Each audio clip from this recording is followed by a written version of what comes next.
Viewers, আজকে তোমাদের Tiago XZ plus গাড়ির পুরো ডিটেলস আমি বলবো। তো প্রথমেই গাড়ি বলার আগে কি থেকে শুরু করি। তো দেখো, প্রথমে আমাকে এরকম একটা কি দেওয়া হয়েছিল, ফোল্ডিং কি বলা যেতে পারে। এখানে তার উল্টো দিকে টাটার লোগো আছে, এরকম চাবি সিস্টেম কি আছে। তো কি যদি আমি প্রেস করি, তো চাবিটা ফোল্ড ছিল, সেটা খুলে গেল।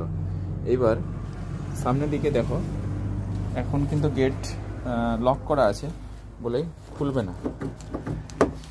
আর এখানেও দেখো ORVMটা ফোল্ডিং হয়ে আছে, সাইড লুকিং গ্লাসটা। তো যদি আমি এটাকে প্রেস করি,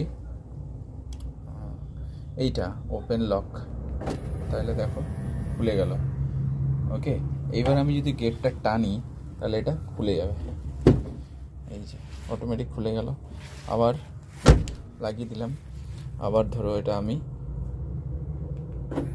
বন্ধ করলাম চিপে, তো এবার গেট আবার লক হয়ে গেল। এটা একটা ফিচার্স। আর এটা খোলার জন্য।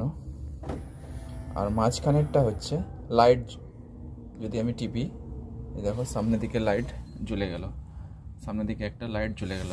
আবার যদি এটা বন্ধ করি, সামনের লাইট অফ হয়ে যাবে। পিছন দিকেও দেখতে হবে, পিছন দিকের লাইটও নিশ্চয় জ্বলেছে। হ্যাঁ, পিছন দিকেও লাইট জ্বলে গেছে। শুধু এটা কি এর সাউন্ডেই বলছি। এবার যদি আমি এটা অফ করি, ধরুন আমি এটা অফ করব, লাইট অফ হয়ে গেল। এবার ফোল্ডিং হয়ে লক হয়ে গেল। এবার যদি মাঝখানেটা টিপি কি হয়, দেখো মাঝখানেটা টিপলেও একটা লাইট জ্বলে যাচ্ছে। অর্থাৎ গাড়ি যদি কোথাও থাকে, চিনতে পারার উপায় হচ্ছে এই মাঝখানেরটা সুইচ দিতে হবে।